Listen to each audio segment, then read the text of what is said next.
My dear students, Assalamu alaikum. Welcome to your online class. In this lecture, we are going to discuss about erythropoiesis, the factors affecting erythropoiesis and the stages of RBC development. So let's start with the definition of erythropoiesis. It is the process of formation and maturation of RBC under normal physiological condition. You can see in the definition that it is not only formation but also the maturation of RBC. Now there are some factors that are required for erythropoiesis. One of the most important factor is hypoxia, which is a potent stimulus for erythropoiesis. And then we need a special hormone, which is the erythropoietin hormone. This hormone is secreted from the kidneys in response to hypoxia and directly stimulates the red bone marrow for the production of RBC. Next, we need a high protein diet which contains all the essential amino acid, and we need hormones like testosterone, thyroid hormone and adrenocortical hormone. We know that RBC contains hemoglobin, and for this hemoglobin to form in the RBC and to increase in amount, we need the hemoglobinization factors. These are iron, vitamin C, cobalt, copper, bile salt, etc. Lastly, one of the important factors is the maturation factors. This includes only two factors, that is vitamin B12 and folic acid. They are required for the synthesis of thymidine triphosphate, which is one of the basic building blocks of DNA. And lack of these maturation factors cause abnormal and diminished amount of DNA. This will result in failure of nuclear maturation and cell division. As a result, the erythroblast that will be formed will not function properly. They will be poorly formed, they will be fragile, and they will not be able to carry the appropriate amount of oxygen, and their lifespan will decrease. Normally the lifespan of an RBC is 120 days, but here these poorly formed fragile RBCs, they have lifespan of only 40 to 60 days. That is half of the normal lifespan of an RBC. So deficiency of these maturation factors will cause very harmful effects. Next, let us look at the sites of RBC production. In the embryonic life, the mesoblastic stage is in the first trimester, where RBCs are formed from the mesoderm of yolk sac. The hepatic stage, which includes the second and third trimester, here the RBCs are formed from liver, spleen and lymph nodes. After birth, RBCs, all the blood cells are formed exclusively from the red bone marrow. Up to 5 years from the bone marrow of all bones, up to 20 years the marrow of the long bones, and after 20 years the marrow of membranous bones like the sternum, ribs, etc. In this diagram, you can see that this is a long bone, and in the red bone marrow of the long bone, we have the hematopoietic stem cell, the pluripotent hematopoietic stem cell. Pluripotent means these cells have the capability to differentiate into any of the blood cells. They can differentiate into RBC or WBC or platelet. That is why they are called pluripotent, because they have the capability to differentiate into any type of cell. This is the diagram of Guyton, and this is our mother cell, that is the pluripotent hematopoietic stem cell. You see these cells reproduce and form. One is the colony forming unit, and another daughter cell is the pluripotent hematopoietic stem cell. So when this cell is reproducing, it is forming two daughter cell. One daughter cell is the same pluripotent hematopoietic stem cell, and another is the committed stem cell. So why we have the same cell? Because this stays as a storehouse, so it can supply throughout the life. This can again reproduce and differentiate into other blood cells. So this cell is needed for the supply throughout the life, but the number of this cell decreases with age. And the committed stem cell, they again differentiate into different types of blood cell. Committed stem cell means they are committed to a specific line of cell. Here the committed stem cell, this is colony forming unit spleen. Colony means this is a group of cells that have the same characteristics and the same capability to differentiate into a certain type of cell.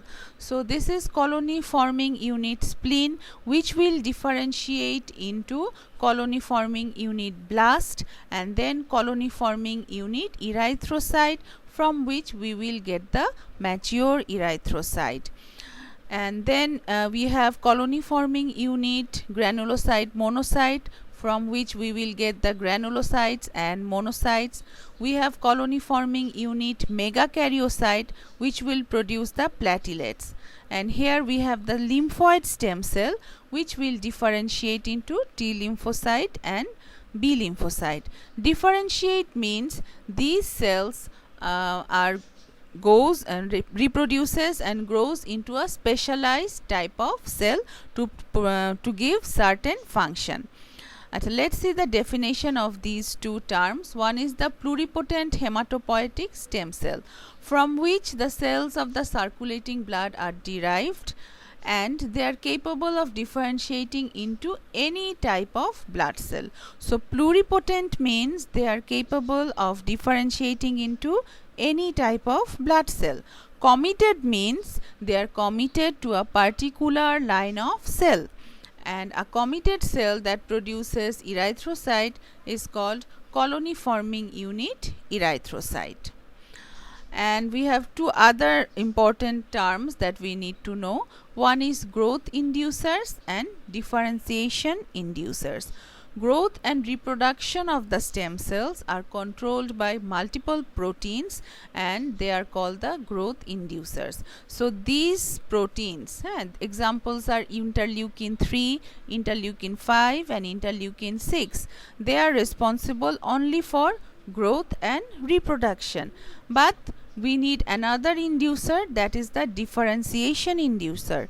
Differentiation inducers are a set of proteins that causes one type of committed stem cell to differentiate into one or more steps towards a final adult blood cell.